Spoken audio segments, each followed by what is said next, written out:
Se puder apagar a luz.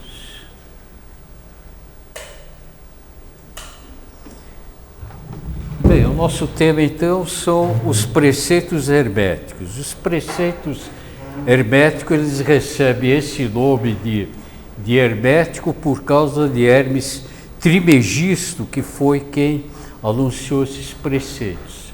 Eles também são conhecidos como as leis universais, e aí nós vamos depois falar sobre cada uma delas, falar o significado delas, né?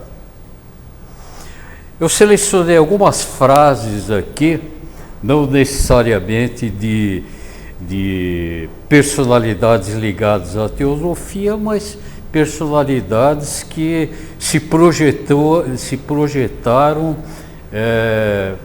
da época em que eles viveram e deixaram grandes contribuições para a humanidade em termos de conhecimento. O primeiro foi o Kepler. O Kepler foi o sucessor do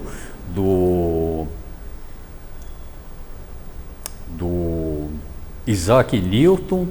Foi um grande astrólogo e ele criou as 3 leis que regem a astronomia.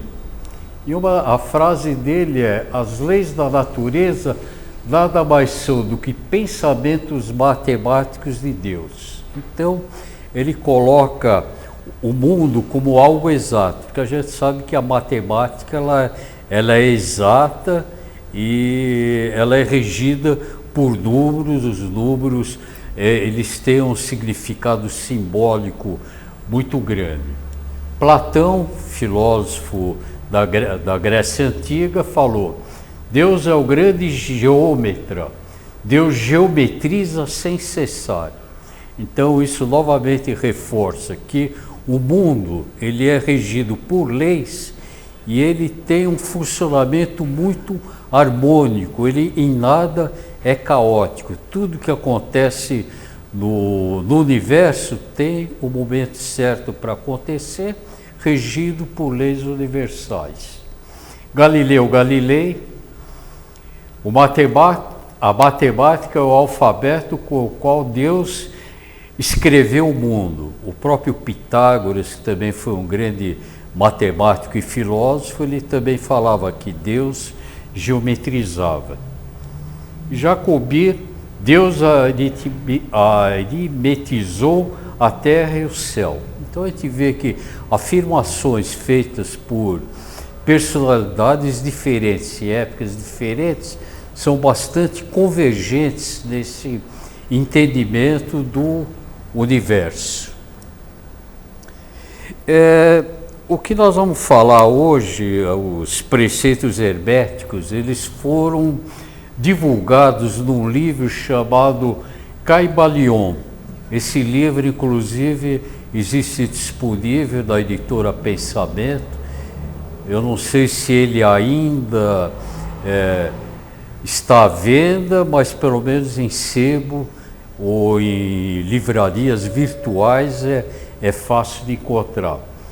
E ele faz um estudo da filosofia hermética do Antigo Egito e da Grécia. Então, essas leis universais, elas não são recentes, elas remontam às primeiras civilizações que surgiram aqui na humanidade. E ela foi escrita por 13 iniciados.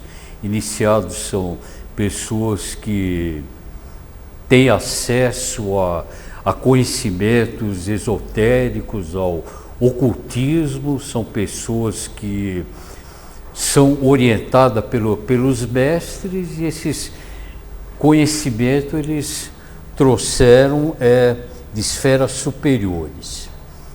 Esse daqui é o livro original, a primeira edição do Kybalion. Ele foi escrito e publicado em 1908 e ele traz os ensinamentos de Hermes Trismegisto.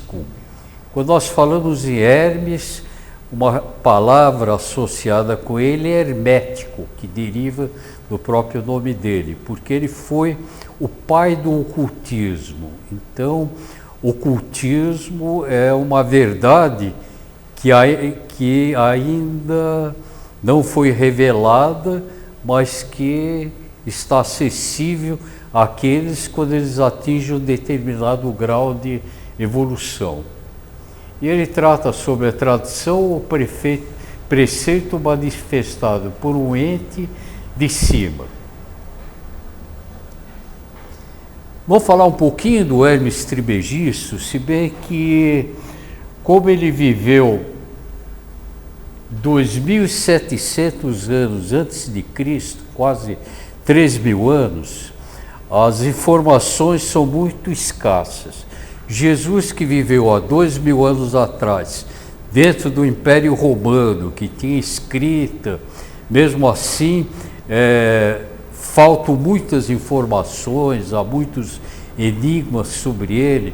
Moisés, que viveu 1.500 anos antes de Cristo, também tem poucas informações sobre a personalidade dele. Imagine alguém que viveu 3.000 anos atrás, na época dos egípcios, mais ou menos numa época em que a escrita estava surgindo. Os egípcios, eles dominavam a escrita através dos hieroglifos, e antes disso, pouco antes, os caldeus também tinham criado a escrita. Então existem relativamente poucos registros. Ele é conhecido como mensageiro de Deus. O nome dele, Trismegisto, significa 3 vezes grande, porque ele era, pela sabedoria dele, pelo conhecimento, pela luz que ele transmitia, ele era considerado o mestre dos mestres. Dizem que ele foi contemporâneo do Abrão. O Abrão foi um dos primeiros fundadores de religiões monoteístas, foi o fundador foi o que lançou as bases do judaísmo, que depois Moisés reforçou, e ele também foi precursor do cristianismo e precursor do islamismo, tanto assim que o islamismo, o cristianismo e o judaísmo são considerados religiões abrâmicas. Eles têm o Abrão em comum. O Hermes Trismegisto foi o formulador dos preceitos fundamentais e, entre outras coisas, ele foi o pai da ciência oculta, e a ciência oculta ela acompanhou a humanidade ao longo dos anos. A alquimia, por exemplo, fazia parte do ocultismo, o gnosticismo que foi praticado na Alexandria 300 anos depois de Cristo também fazia parte do ocultismo. E a Madame Blavatsky, a Helena Blavatsky, que fundou a teosofia, ela foi a pessoa que mais recentemente revelou o ocultismo novamente. Ele também foi o fundador da astrologia, e a diferença que havia entre astronomia e astrologia é que a astronomia hoje em dia é uma ciência, e a astrologia é uma astronomia esotérica. Ela analisa os astros, os corpos celestes, as constelações, sob uma ótica esotérica e não sob uma ótica astronômica.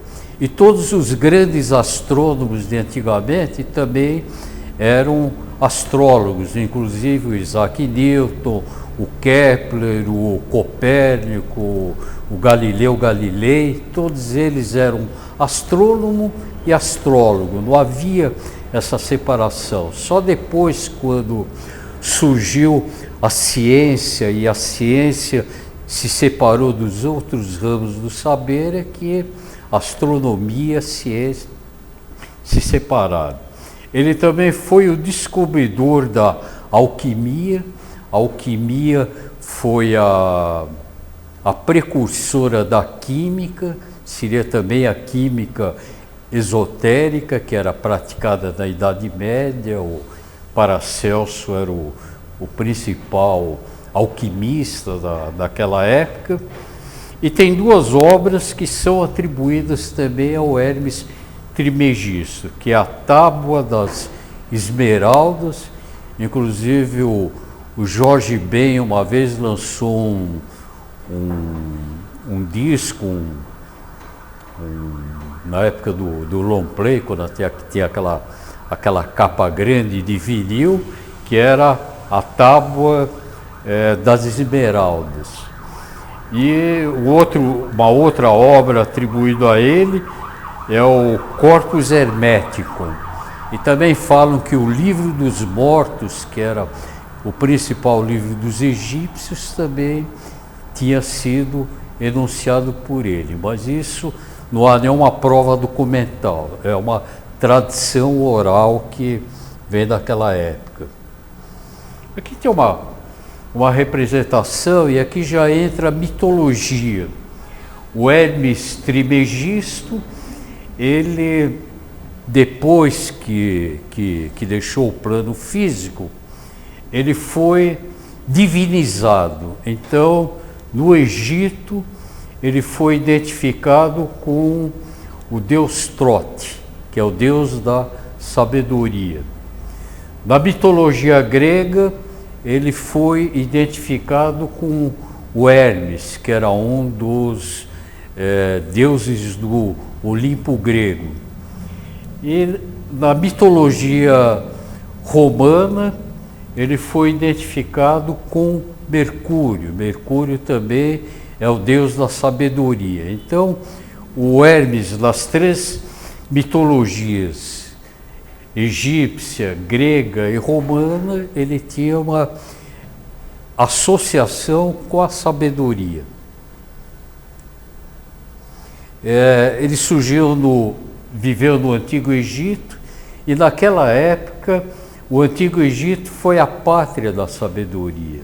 A gente sabe que a civilização egípcia foi uma das mais antigas que se tem notícia, mais ou menos na mesma época da civilização indiana, surgiu um pouco depois da civilização da Mesopotâmia, e aparentemente com relações e com tradições que vieram da época da Atlântida, que é onde vivia a civilização ou a raça anterior à nossa, a quarta raça, que acabou submergindo com a Atlântida.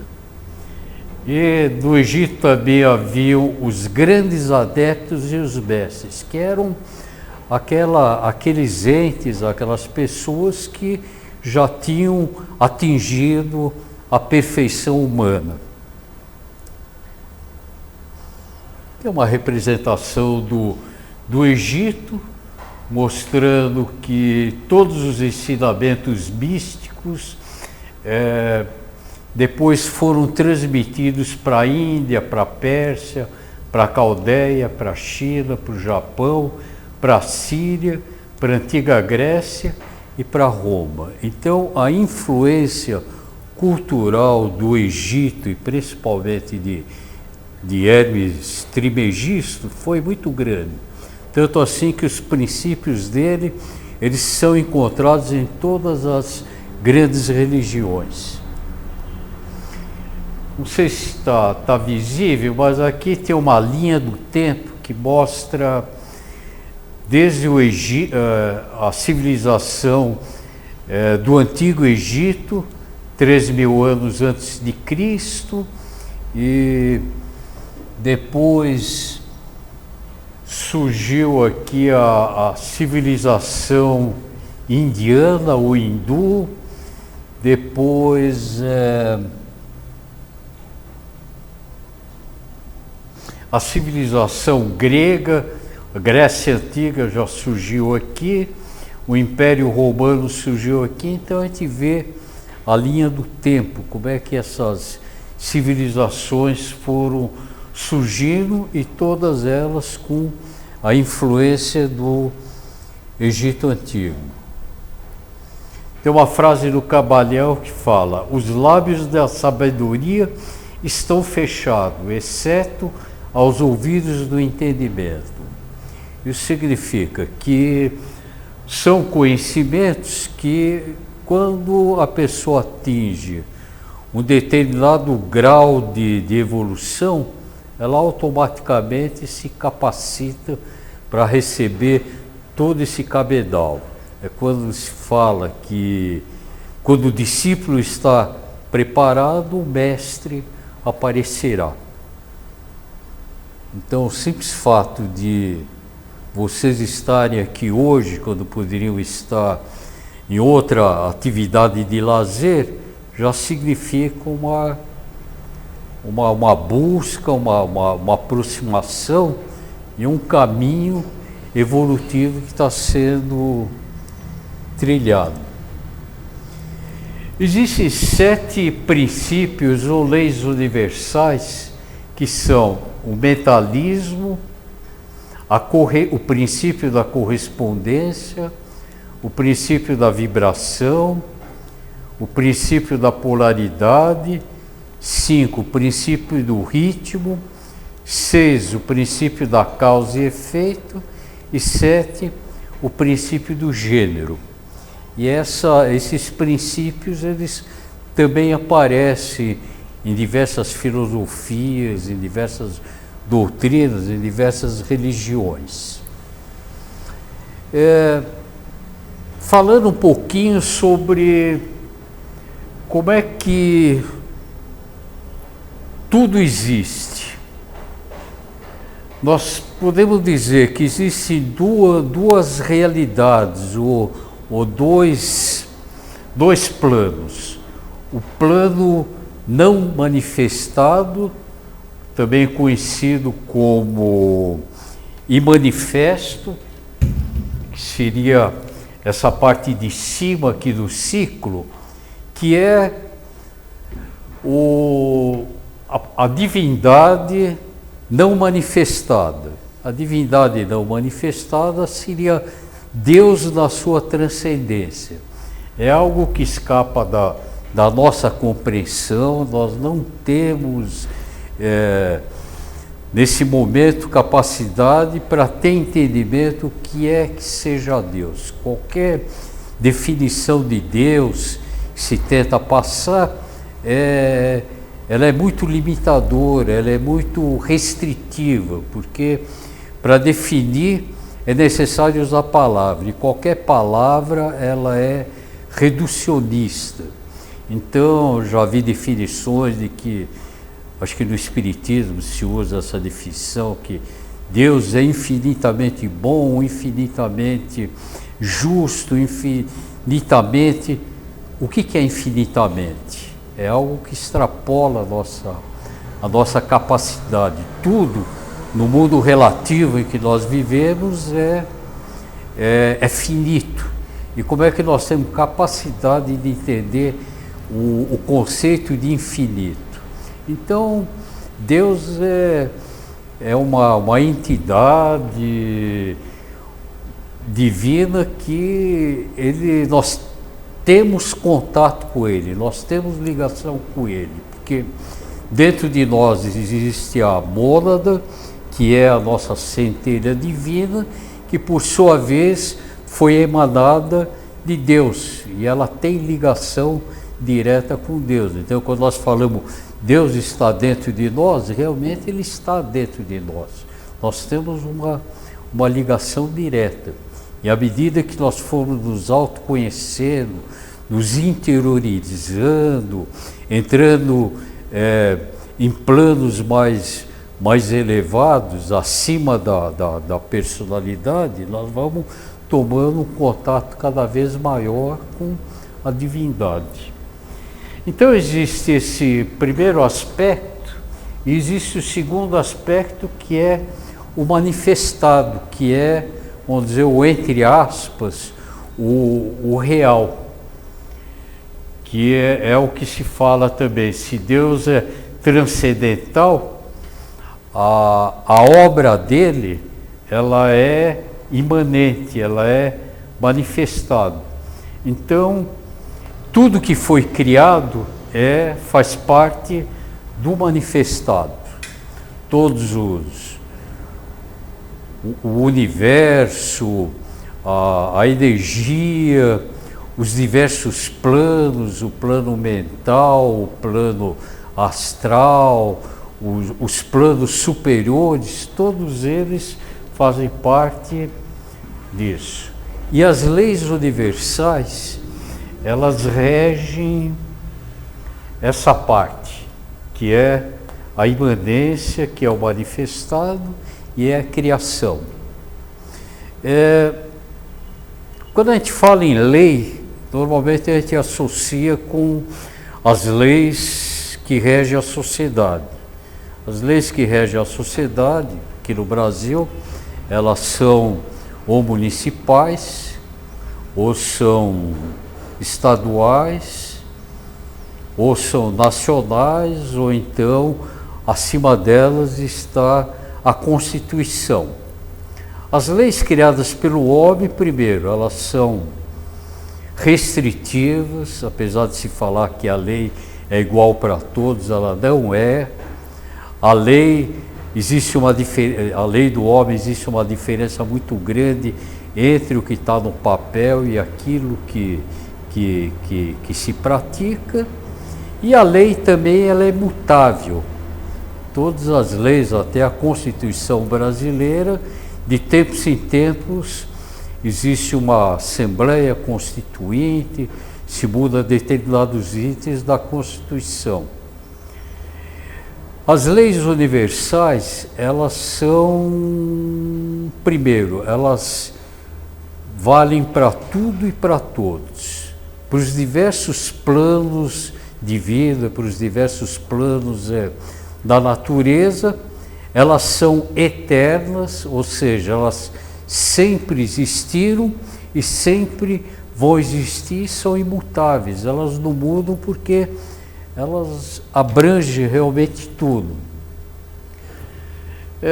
Esse quadro aqui, ele mostra o plano da evolução. Dizem que Deus tem um plano e esse plano se chama evolução.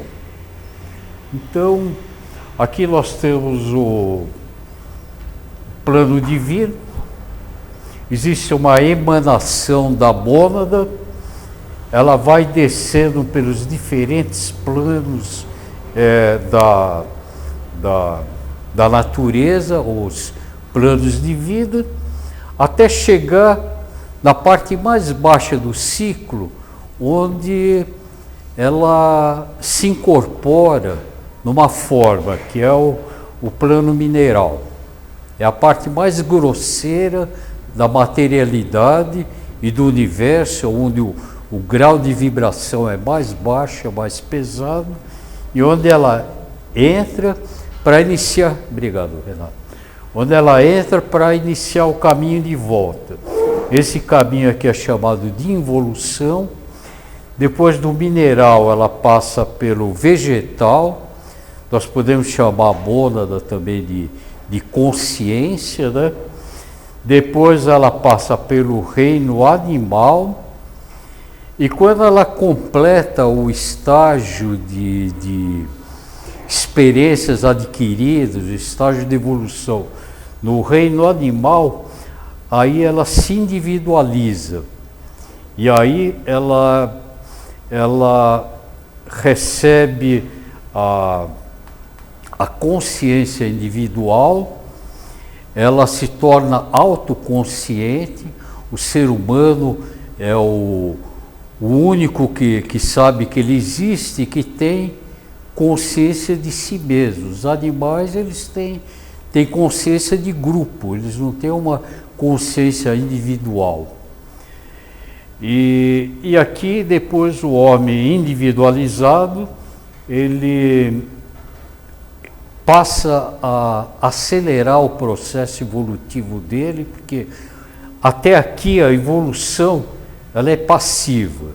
O animal, por exemplo, ele vai evoluindo a partir do exercício do instinto, a partir da luta pela sobrevivência, a partir da reprodução, a partir da lei do mais forte. Ele tem que ser suficientemente ágil e esperto para não virar caça, e por outro lado ele tem que ser suficientemente ágil e esperto para conseguir se alimentar, conseguir a caça. E com isso a evolução ela vai ocorrendo de uma forma passiva.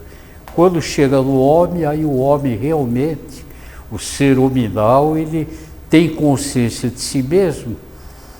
Por um lado, ele recebe o livre-arbítrio, que é a capacidade de fazer escolhas entre o bem e o mal, e por outro lado, ele acelera o processo evolutivo dele.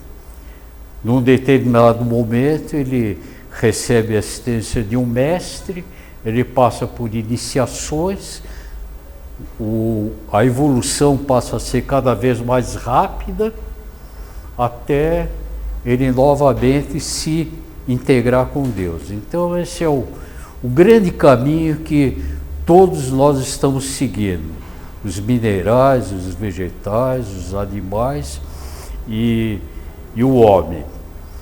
E quando o homem adquire o livre-arbítrio aqui, na realidade, a gente tem assim a ideia que livre-arbítrio é escolher o que você bem entende. Você tem liberdade de escolha e você faz aquilo que você quer. Só que por outro lado, junto com o livre-arbítrio, o ser humano, ele recebeu a responsabilidade também.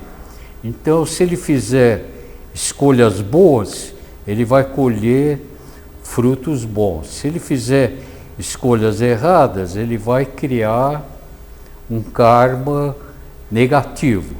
Então, quando se fala que a semeadura é livre, mas a colheita é obrigatória, aqui podemos escolher o que nós quisermos, mas lá na frente nós vamos receber o retorno daquilo que nós fizemos. Inclusive o Jung, o Carl Jung, que é um grande psicanalista, que deixou uma contribuição muito grande, ele também era uma pessoa mística, uma pessoa que dominava o ocultismo, que dominava a mitologia, que dominava a astrologia. Foi um dos grandes iluminados aí do século passado. Ele falava que o livre-arbítrio é você fazer de uma forma feliz aquilo que tem que ser feito. Então, na realidade, é aquela regra. A evolução ela ocorre ou pelo amor ou pela dor. Se você fizer as escolhas certas, você está seguindo o caminho do amor. Se você fizer escolhas erradas e sai fora, depois você é conduzido de volta pelas perdas, por doenças, por sofrimentos, por aflições. Então, no fim a gente acaba trilhando o mesmo caminho, apenas de formas diferentes. E todas as leis universais, elas regem essa parte aqui. Então, o processo evolutivo, ele é conduzido pelas 7 leis. Falando um pouquinho do universo, que é o lado material desse mundo onde a gente vive, ele na realidade é um grande desconhecido pela própria ciência. Ciência com toda a astronomia, com a radioastronomia, com a física, com observatórios espaciais, ele tem uma compreensão muito vaga do universo. O universo, e esse é o modelo científico adotado atualmente, 4% dele é matéria bariônica, que é a matéria constituída por átomos, que são os sólidos, os líquidos, os gases, e aqui estão todas as estrelas, todas as galáxias, todos os planetas, todos os corpos celestes, inclusive nós. Depois, 22% do universo é matéria escura, que a ciência sabe que existe, mas não sabe explicar o que é. E 72% do universo é energia escura, que também não se sabe o que é. Se sabe que ela é responsável pela expansão do universo, mas não se sabe exatamente qual é o papel dela. Então, para mostrar que nós vivemos num mundo assim complexo e desconhecido. O primeiro princípio é o princípio do mentalismo. E ele fala: o todo é mente, o universo é mental. O que ele quer dizer com isso? Bom, primeiro que, abrindo um parênteses, essas leis, elas não podem ser entendidas racionalmente ou intelectualmente, porque o nosso plano mental, ele ainda, o nosso estágio mental é um estágio assim muito restrito, e existem planos acima do plano mental. Então nós podemos eventualmente captar o entendimento intuitivamente, mas racionalmente é muito difícil. Então, quando ele fala o todo é mente, o universo é mental. Enquanto tudo está no todo, é também verdade que o todo está em tudo. Então tudo seria aquela curva da criação, tudo que fica na parte de baixo. E o todo seria a divindade transcendental. E quando ele fala que o universo é mental, é porque o universo ele foi criado por uma mente, a mente de Deus, através do pensamento. Assim como nós, na nossa vida terrena, no nosso cotidiano, tudo aquilo que nós criamos, tudo aquilo que nós fazemos, ele tem como ponto de partida o pensamento, é a primeira coisa que a gente faz, o pensamento. Depois, a segunda coisa que nós fazemos, segundo componente, é a vontade de colocar aquele pensamento em prática. E o terceiro componente é a ação, é pegar e realizar aquele pensamento. Então, tudo que existe aqui na Terra, que foi criação do homem, começou com o pensamento.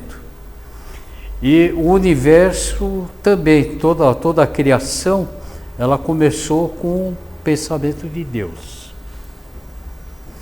E quando se fala em todo, o todo é o espírito, é o transcendente. O espírito ele é superior ao nosso entendimento e nada está fora do todo. Isso daqui é algo assim para se tentar compreender, para se digerir, mas é algo que não pode ser explicado.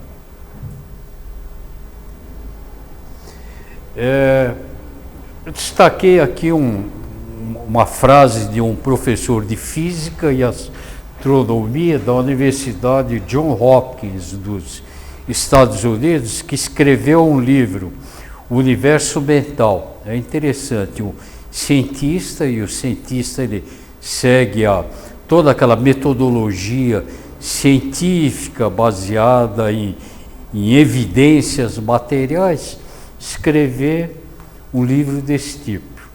E ali ele fala, o fluxo de conhecimento está caminhando em direção a uma realidade não mecânica. Por quê? Porque a concepção inicial do universo é como se fosse uma máquina cheia de engrenagem, os planetas girando em torno do Sol, uma coisa muito mecânica, né? E aí ele fala, o universo começa a se parecer mais com um grande pensamento do que com uma grande máquina. A mente já não parece ser uma intrusa acidental no reino da matéria. Devemos superar isso e aceitar a conclusão indiscutível. O universo é imaterial, mental e espiritual. Isso daqui é uma frase não de um líder religioso, mas de um cientista de uma das grandes universidades americanas. Só para falar um pouquinho sobre o todo que nós tínhamos mencionado ali no início, no Caibalion, ele tenta descrever o que é o todo, que é o não manifesto. O todo é uma realidade substancial que se oculta em todas as manifestações e aparências que conhecemos sob o nome de universo material, fenômenos da vida, matéria e energia. Numa palavra, sobre tudo que tem aparência aos nossos sentidos materiais. Então, tudo aquilo que nós percebemos através dos nossos sentidos e através dos nossos sentidos que nós captamos o universo, o todo, ele na realidade está escondido atrás de tudo isso, atrás da energia, atrás da matéria, atrás de tudo. É espírito, é incognoscível, é indefinível em si mesmo, mas pode ser considerado como uma mente vivente, infinita e universal, que é Deus. Então, ele não tenta definir, ele simplesmente fala, olha, Deus está atrás de tudo e ao mesmo tempo tudo está contido em Deus, porque o tudo e o todo, um faz parte do outro. O segundo princípio, a segunda lei universal, é o princípio da correspondência.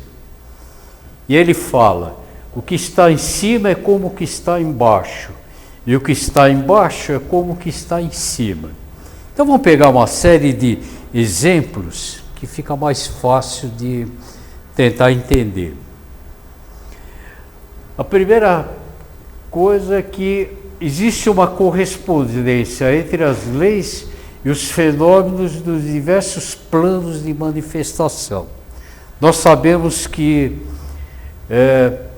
existem 7 planos e a consciência, ela também tem uma série de veículos que são os corpos que ela utiliza para viver nesses planos. Então, nós temos, por exemplo, o corpo físico, depois temos o corpo etérico, que também somos nós, depois temos o corpo astral, depois temos o corpo mental, depois o corpo causal, o búdico e o átmico.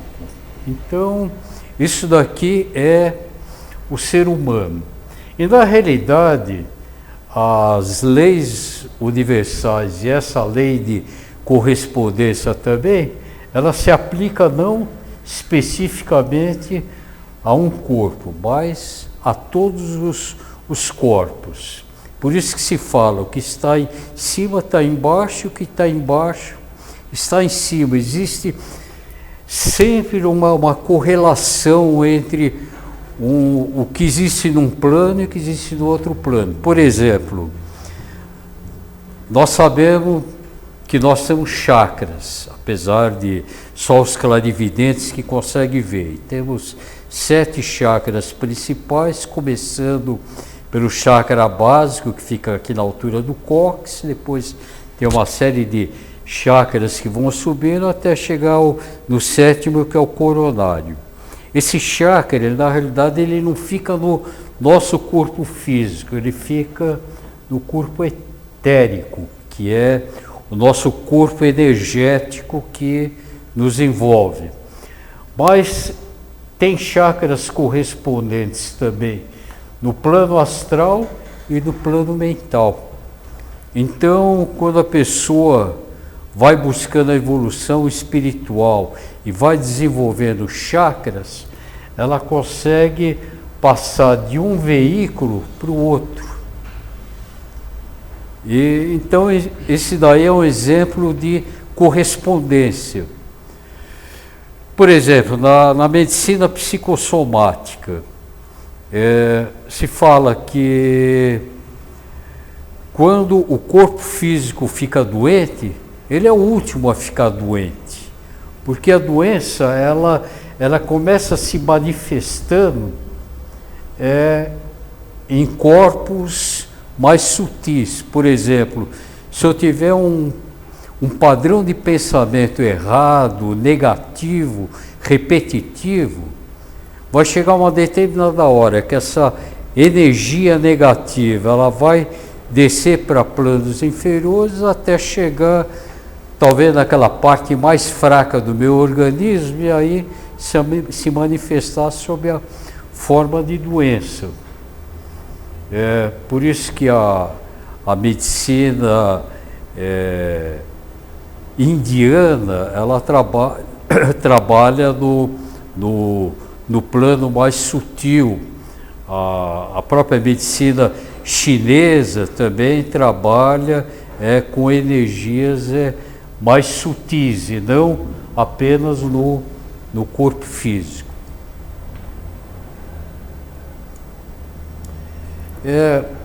Isso daqui é um conceito que é o seguinte: o ser humano ele tem dois tipos de tríades. Ele tem a individualidade, que é o nosso, que é onde está o nosso ego, poderíamos dizer a nossa alma, e tem a nossa personalidade, que são os nossos pensamentos, nossas paixões e o nosso corpo físico, que está localizado num plano inferior. E a individualidade e a personalidade, elas na realidade também fazem parte, existe uma correlação, uma correspondência entre as duas. Pegando essa representação e passando para cá, o nosso espírito, ele tem três características. Ele tem a sabedoria, ele tem a vontade, ele tem a atividade. São os três atributos da consciência. Esses três atributos, eles são projetados para planos inferiores até chegar na matéria. E aqui poderíamos dizer a nossa personalidade. E aqui nós temos a atividade que gera a mobilidade num plano inferior, a sabedoria que gera o ritmo e a vontade que gera a inércia. Então mostra novamente, o que está em cima está embaixo. Isso daqui é uma representação simbólica, né? O que está em cima está embaixo, a gente vê a simetria dessas duas aralhas vermelhas, parece que uma é o reflexo da outra. Um exemplo de princípio da correspondência. Um negócio importante nessa lei também, que você acabou de falar. Eu entender o que é em cima e embaixo, colocou direitinho, mas tem um aspecto que é muito importante a gente entender. Tentar entender Deus, tentar entender o macro, é muito difícil porque ele é infinito e o infinito não cabe dentro do infinito. Então essa lei está sugerindo, para você querer entender Deus, que é o macro, entenda o micro. Então como é em cima, é embaixo. Um exemplo bem claro disso aqui é só a gente observar a configuração de um átomo. Um átomo tem um núcleo e tem elétrons girando em volta dele. Isso é micro. Vamos olhar um macro agora, um sistema solar. Um sistema solar tem o Sol e tem os planetas girando em volta dele. Então essa lei é fundamental nesse sentido. O que está no micro está no macro. O que está no macro está no micro. A lei é a mesma.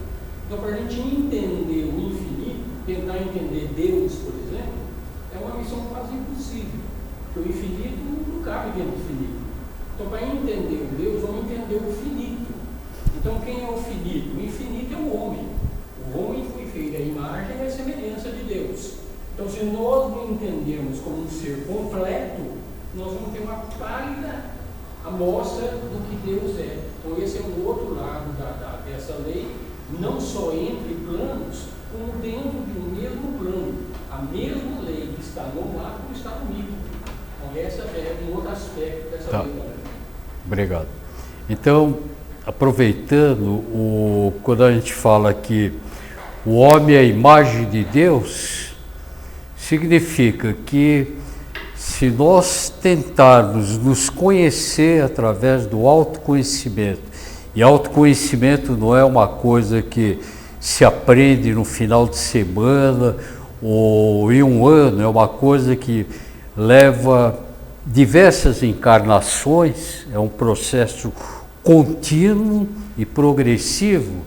Nós vamos conhecer Deus indiretamente, nos conhecendo a nossa essência divina, a nossa divindade interior, que reforça também que o que está em cima está embaixo. Se fala que tem o macrocosmo e o microcosmo. Essa figura aqui ela está prejudicada porque o nosso data show ele sabota o vermelho. Aquilo que é vermelho ele faz questão de não mostrar. Mas aqui do lado esquerdo tem células nervosas, os neurônios, mostrando as conexões dele. E aqui do lado direito tem uma fotografia de um pedaço do universo.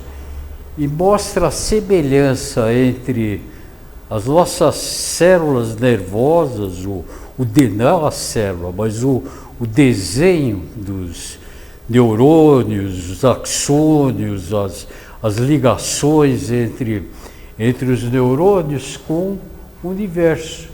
Também mostra o princípio da correspondência, quer dizer, o universo se refletindo no homem. Um outro exemplo de microcosmo, de macrocosmo e microcosmo. O zodíaco, por exemplo, são as 12 constelações que o Sol percorre no espaço de um ano. Então, representado por esse desenho. E dentro do homem, quando o homem faz o mapa astral, ele tem as mesmas influências astrais dentro dele também. A influência dos planetas, a influência dos signos, que são as constelações. Então, isso mostra também a base da astrologia. A astrologia não é uma coisa que foi inventada. A astrologia sempre existiu, só que o que é astrologia? A astrologia é o zodíaco dentro da dimensão humana. O exemplo que o Osmir deu, o sistema solar, ele é representado pelo Sol no centro e os planetas girando em torno. Uma órbita não circular, mas elíptica, e eles se encontram mais ou menos todos no mesmo plano, como se fosse um disco, né? Eles não estão girando, cada um de um jeito. E os átomos que têm o núcleo, onde tem os prótons e os nêutrons e os elétrons gerando em volta. Esse modelo aqui é o modelo de átomo do Rutherford, foi um dos primeiros modelos criados que estabelecem uma semelhança. Agora, da mecânica quântica, o modelo do átomo já tem um desenho um pouquinho diferente, mas o que vale é a representação simbólica, mostrando também que há uma semelhança. E depois, no sistema solar, existe um vazio muito grande entre os planetas, entre um planeta e outro, e o Sol. E no átomo também. O que prevalece no átomo, na realidade, é um imenso vazio. É como se fosse o núcleo fosse uma bola de tênis no círculo central do Maracanã, e o átomo seria o estádio. Só que entre o núcleo e o limite externo do átomo tem os elétrons que giram, mas é um imenso vazio. Então, tanto o universo como o átomo, eles se caracterizam por ser um imenso vazio. Uma outra coisa também que mostra esse princípio da correspondência, o que é em cima e o que é embaixo, é a proporção áurea. Existe um número matemático, agora não me lembro exatamente, é 1,68 alguma coisa, que é considerado um número áureo. Ele estabelece relações geométricas em diferentes planos. Então, ele mostra, por exemplo, fazendo uma representação gráfica desse número, ele tem esse formato, que é o mesmo formato das galáxias. As galáxias, elas também têm esse formato em forma de caracol. O caramujo, agora embaixo, ele tem esse formato também. Um ciclone, um furacão visto do alto, também tem essa relação matemática. Essas linhas aqui, elas mostram as subdivisões que são feitas com 1,68, acho que 34. E se aplicar essa regra, pega exatamente o contorno do furacão. Isso se observa também no desenho das plantas, das folhas, das flores, por exemplo. O Leonardo da Vinci, em 1490 e pouco, ele fez um esboço famoso, que é o homem vitruviano, que é o homem perfeito. E ele também, através de uma série de dimensões, mostrou a aplicação desse número áureo nas dimensões do homem, pegando, por exemplo, a relação entre tamanho do dedo, tamanho da mão, tamanho total do corpo, tamanho da cabeça. Então, nós somos, na realidade, extremamente simétricos, uns mais, outros menos, mas dentro de uma certa simetria.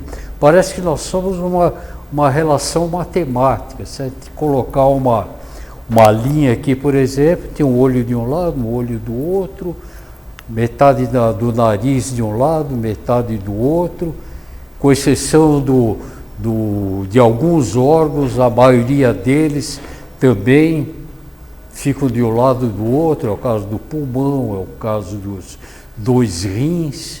Então isso mostra a harmonia que existe, tanto no macrocosmo como no microcosmo.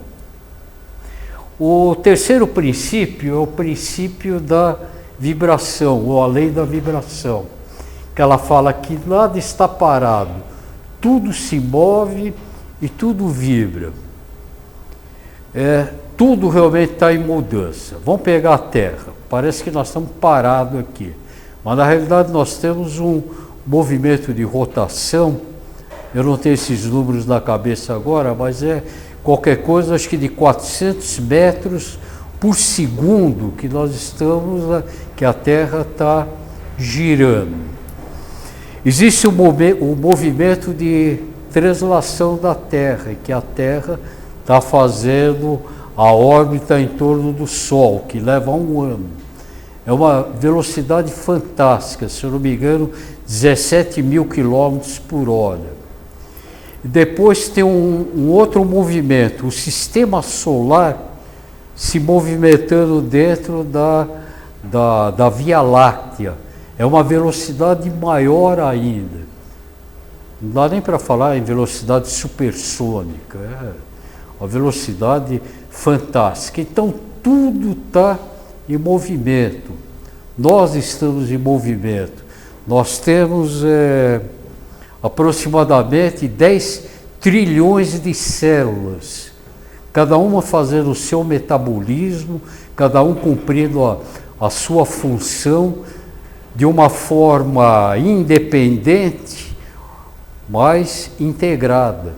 Isso mostra também que nós somos, mesmo quando nós dormimos à noite, o nosso eletroencefalograma ele não é parado, ele mostra movimento, dependendo da fase do sono.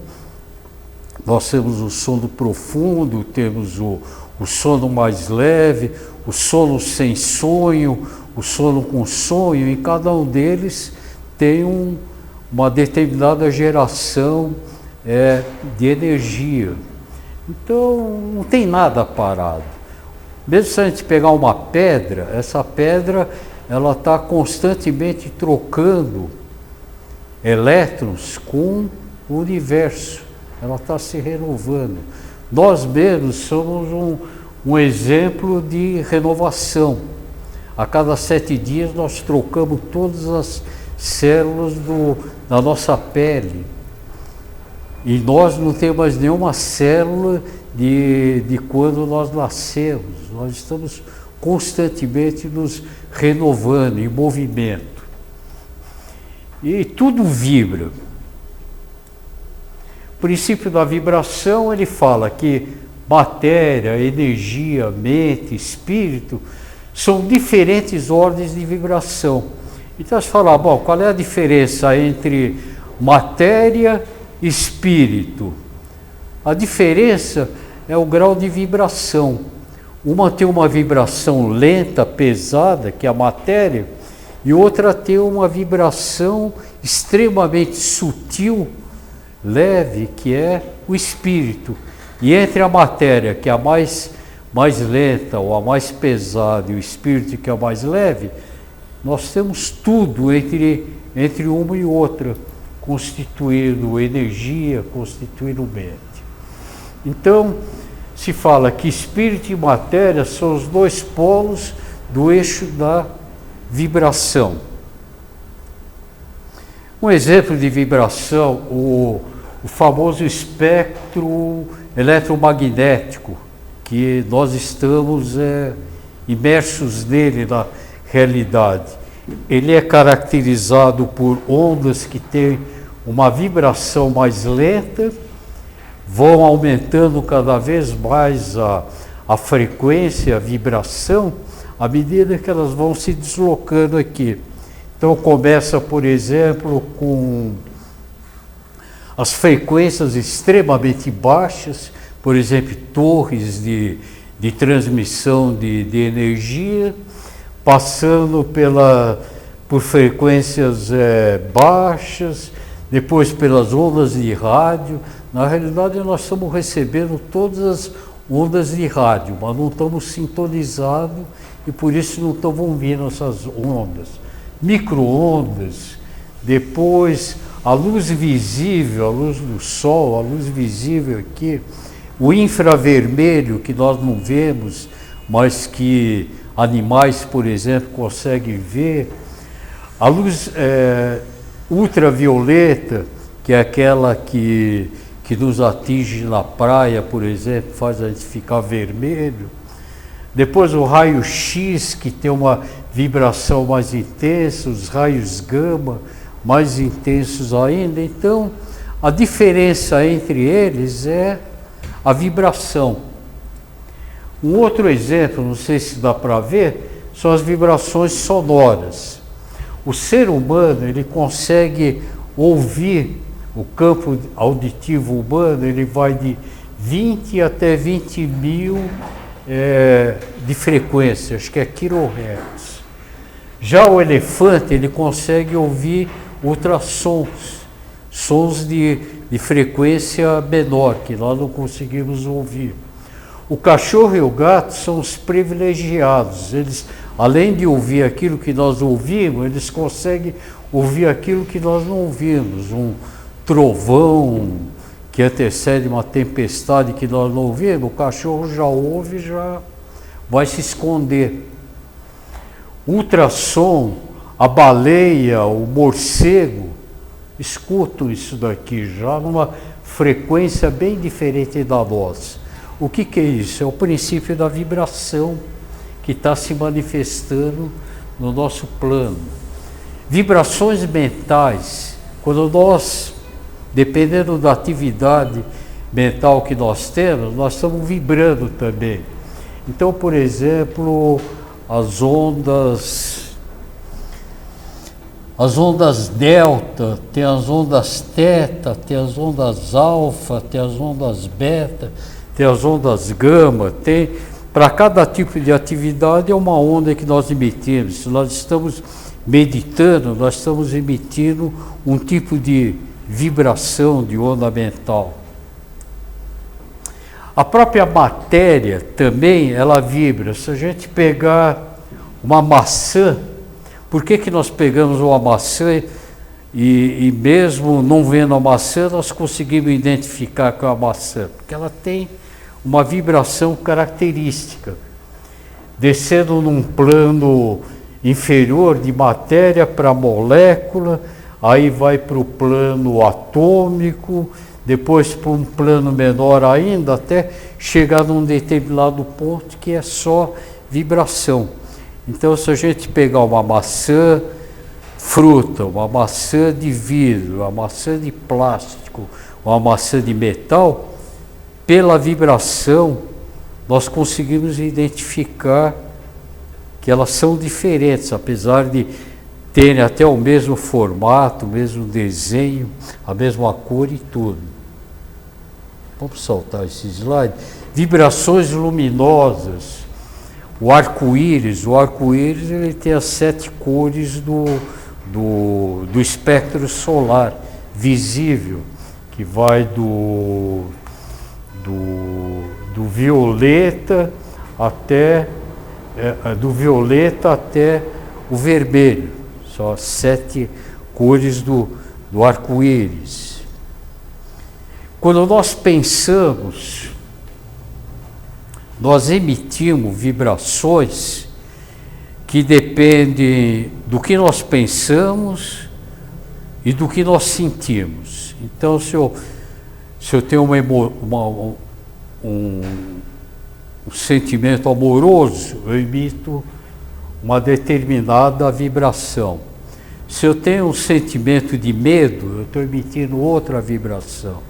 Se eu tenho um sentimento de inveja, eu estou emitindo outro sentimento. E essas ondas cerebrais, essas vibrações, elas permitem a comunicação entre as pessoas. Então, quando a gente de repente sente uma afinidade por uma pessoa que a gente não conhece, mas que instantaneamente já estabelece uma relação mais profunda, provavelmente é porque é uma sintonia vibratória. Nós estamos vibrando na mesma frequência e com isso nós estamos nos sintonizando. Inclusive com a qualidade do nosso pensamento, com essa sintonia vibratória, nós também estamos atraindo pessoas que têm mais ou menos a mesma frequência. Então, se nós estamos todos reunidos aqui hoje, em plena sexta-feira, às 9h15 da noite, é porque provavelmente nós estamos vibrando na mesma frequência.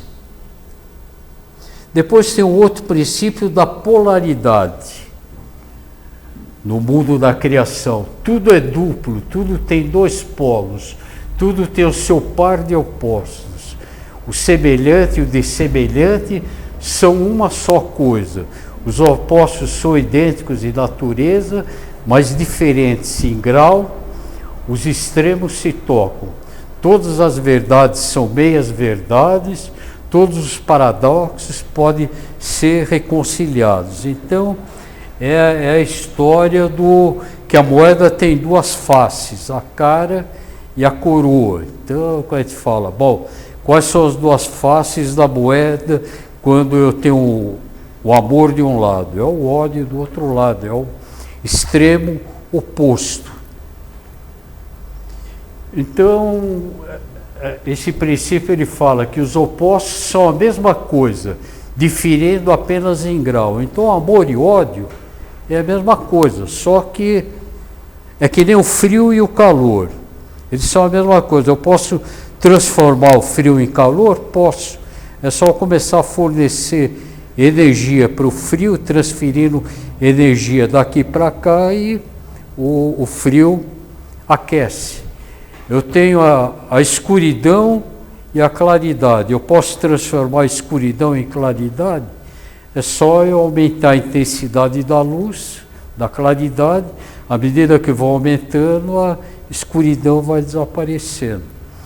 E o amor e o ódio é a mesma coisa. À medida quando se fala no cristianismo de retribuir o ódio com amor, é uma forma de neutralizar o amor, porque ele vai, como uma luz, enfraquecendo o ódio. Agora, se eu responder com ódio, aí é sinergia, aí é um efeito multiplicador. Todas as coisas manifestadas sempre têm dois lados opostos. Então, tudo tem dois aspectos. Tudo existe e não existe ao mesmo tempo. Todas as verdades são meia verdade. E nós podemos, desde que as coisas sejam da mesma natureza, transmutar uma na outra. Por exemplo, medo e coragem. Eu posso transformar o medo em coragem? Posso, porque eles estão no mesmo eixo. Então, aqui é um exemplo do calor de um lado no termômetro e do frio do outro. Então, no mesmo eixo. Nada é absoluto, tudo é relativo. Então, o espírito e a matéria fazem parte do mesmo eixo. O medo e a coragem fazem parte do mesmo eixo. A obscuridade e a luz também. O ódio e o amor também são todos opostos. Até os famosos 7 pecados capitais que foram enunciados por um monge na Idade Média, a pedido do Papa, ele colocou como os 7 pecados principais a gula, a avareza, a luxúria, a ira, a inveja, a preguiça e o orgulho. São todos. E como é que eu posso transformar isso? É simplesmente pegar a virtude oposta. Para cada defeito existe uma virtude e reforçar essa virtude. Então, para combater a gula, pela temperança, pela moderação e pelo autocontrole. A avareza, pela generosidade e pelo desprendimento. A luxúria, pela autossatisfação e pela simplicidade. A ira, neutralizar pela paciência, serenidade e paz. A inveja, pela autoestima, caridade e compaixão. A preguiça, pela decisão, objetividade e presteza. E o orgulho pela modéstia e pela humildade. Inclusive no budismo, o Buda, ele também falou, quando ele falou sobre o sofrimento, ele falou que o sofrimento está no mesmo eixo do desejo. Então, à medida que nós somos vítima dos nossos desejos, nós vamos alimentando o sofrimento. Na hora que nós passamos a controlar e eliminar os nossos desejos, nós eliminamos o sofrimento. Então, sofrimento e desejo também fazem parte de uma mesma linha. O outro princípio é o princípio do ritmo, ou a lei universal do ritmo, que fala que tudo tem fluxo e refluxo, tudo tem suas marés, tudo sobe e desce, tudo se manifesta por oscilações compensadas, à medida do movimento à direita e à medida do movimento à esquerda. O ritmo é a compensação. Então, o famoso exemplo é o coração. O coração ele tem ritmo. Se a gente pegar um eletrocardiograma e verificar, a gente vê que ele tem um determinado desenho que vai se repetindo. A não ser que apareça algum fato novo, mude a frequência cardíaca, mas numa situação estável ele tem o mesmo desejo. E em tudo se manifesta o movimento proporcional. A maré, por exemplo, quando a Marinha publica a tábua da maré, ela consegue prever que hora que vai ser a maré baixa, que hora que vai ser a maré alta, com precisão de minutos. Por quê? Porque é algo assim perfeitamente previsível, relacionado com a posição do Sol e da Lua. Existe criação e destruição, e o ritmo ele cria ciclos. Então nós temos, por exemplo, o nosso ciclo diário, o ciclo que nós estamos na vigília e na hora que nós dormimos, que é determinado por dois hormônios, que é a serotonina e a melatonina, né, que é influenciada pela luz do sol. Tem o ritmo, por exemplo, mensal. O ciclo menstrual da mulher segue 28 dias assim, pegando o período da ovulação até o período da menstruação. É uma coisa que também segue.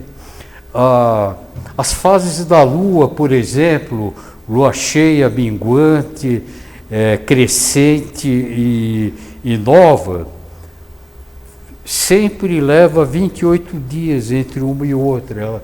É a lei do ritmo. O ritmo ele funciona que nem um pêndulo, ele vai o tempo todo oscilando de um lado para o outro. O nosso ciclo da vida, por exemplo, todos nós somos regidos por um ciclo de vida. Uma fase do nascimento, do crescimento, vamos dizer, do desenvolvimento e a fase do declínio. Isso, todas as formas de vida passam por isso. As estações do ano, pela posição, por causa a Terra, ela é ligeiramente inclinada.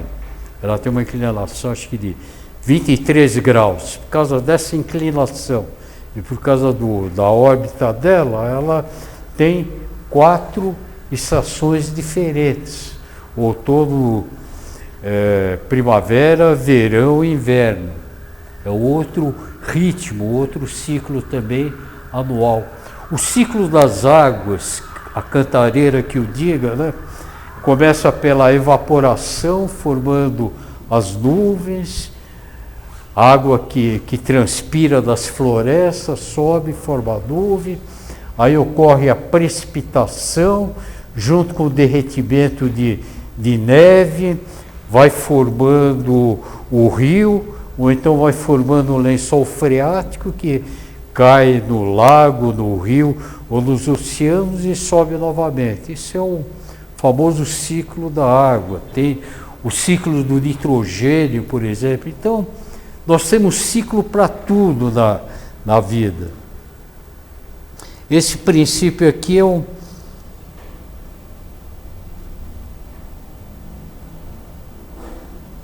o princípio da causa e efeito. Esse é importantíssimo. É aqui que entra o nosso karma, o karma que nós formamos, as situações que nós temos que viver, as vicissitudes, dificuldades, doenças, são regidas por esse princípio. Toda causa tem seu efeito, todo efeito tem sua causa. Todas as coisas acontecem de acordo com a lei. O acaso é simplesmente um nome dado a uma lei não reconhecida. Há muitos planos de causalidade, mas nada escapa à lei. Então essa é a famosa lei dourada, que qualquer coisa que a gente pensar, sentir ou fazer, vai gerar um efeito. Aqui fala que os fenômenos são contínuos, sem interrupção ou exceção. Então nós vivemos uma sucessão de causa e efeito. Uma causa provoca um efeito, que por sua vez é causa de um outro efeito, que por outra vez é... Por exemplo, o que está acontecendo na Cantareira. Por que está acontecendo aquilo? Primeiro porque acabaram com a mata ciliar em volta da Cantareira. As nascentes secaram. Segundo, o aquecimento solar, o aquecimento global que o homem provocou pela emissão de gases, pelo desmatamento e assim por diante. Então, o que está acontecendo na Cantareira é uma sucessão de causa e efeito. Não é que Deus quer que, de repente, vamos consumir o volume morto. É uma sequência lógica que está ocorrendo. O acaso é um modo de exprimir as causas que não podemos compreender. Então, quando a gente fala, poxa, mas aquele negócio lá aconteceu por acaso. Não existe por acaso no plano universal. Tudo tem uma causa. E sempre há uma causa e um porquê para todos os acontecimentos. Então, se acontecer alguma coisa com a gente, em vez da gente xingar ou aquilo que aconteceu, atrás daquilo lá tem um ensinamento que nós podemos assimilar. Então, na hora que a gente falar, por que eu estou doente? Por que eu estou com essa infecção?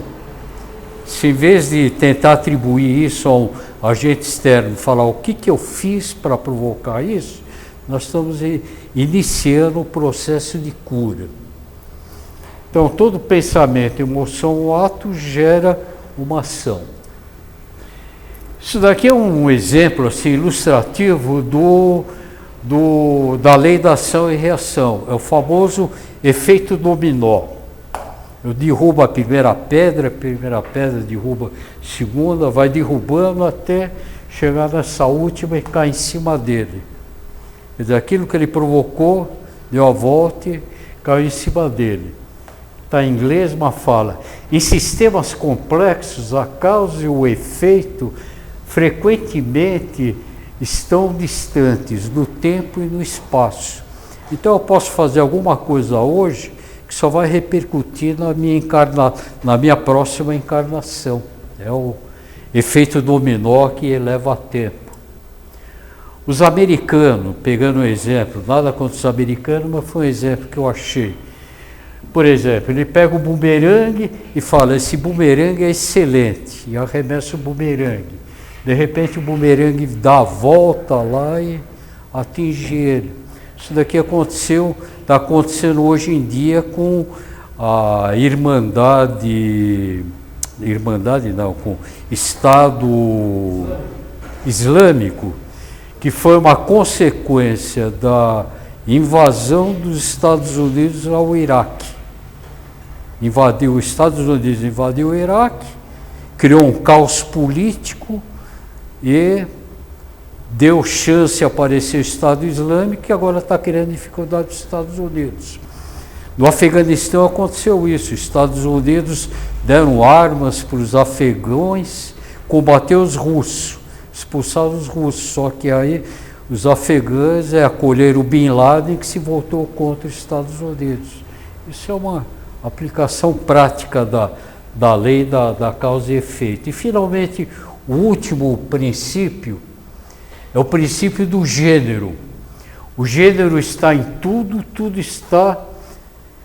tudo tem os seus princípios masculino e feminino. O gênero se manifesta em todos os planos. Então, quando a gente fala masculino, nós não estamos falando em mulher nem homem, nós estamos falando em energia. O homem pode ter, aliás, todo homem tem energia feminina e toda mulher tem energia masculina também, só que normalmente uma acaba prevalecendo sobre a outra.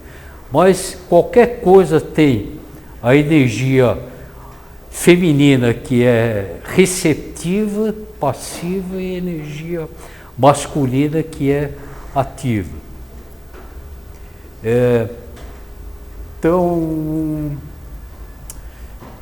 o princípio masculino, só para saltando aqui, o princípio masculino é o princípio da doação e da expressão. O princípio feminino é da recepção e da geração. Por isso que a mulher ela gera uma vida, gera um novo ser humano, e o homem, em compensação, é o doador de uma parte da célula que vai formar o ser humano. Ele doa, ela recebe e ela gera. Num plano maior, Deus é o Pai. Quando a gente reza, a gente não fala Pai, me ajuda. Por que a gente não fala Mãe, me ajuda? Porque Deus está associado com a energia masculina. E a mãe é a mãe natureza, que é a geradora, a criadora de tudo. Até pegando um exemplo, o nosso cérebro, isso daqui é meio polêmico, mas o nosso cérebro ele tem dois hemisférios, o hemisfério direito, que é feminino, e o hemisfério esquerdo, que é masculino.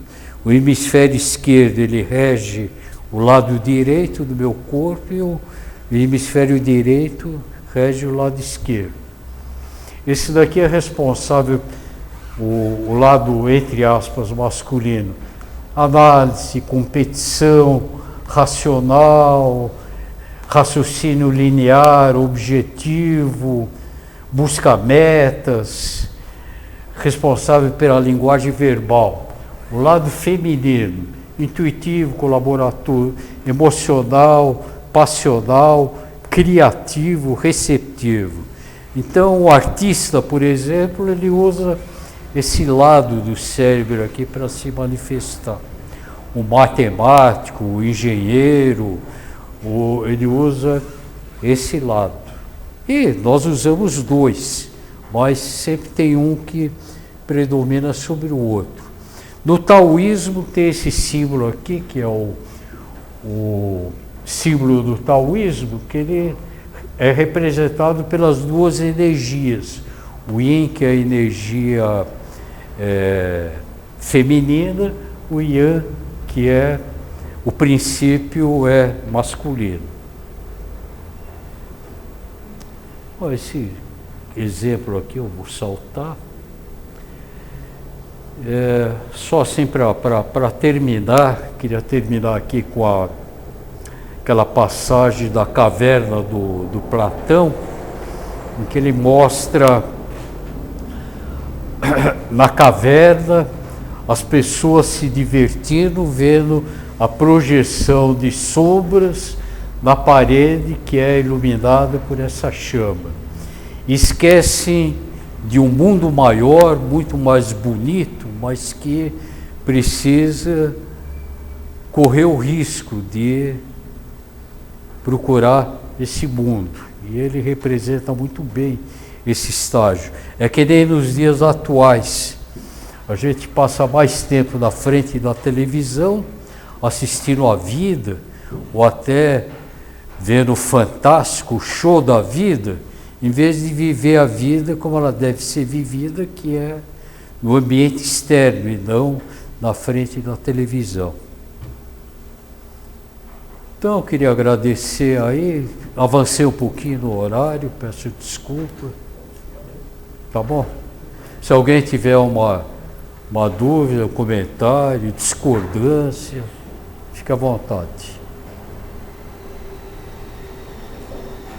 Tudo bem? Tá ótimo, então. Muito obrigado. Então, eu queria deixar novamente convite aqui, né, para segunda-feira, quem quiser começar o curso de teosofia, vai até outubro. E na terça-feira vai começar o... Como? 7h30. O preço é 10, preço simbólico, facultativo, R$10 por sessão, por aula. Não sei se dá para parcelar, acho que é meio difícil, né? E terça-feira vai começar o workshop sobre o poder do pensamento pelo yoga, deve ser bastante interessante.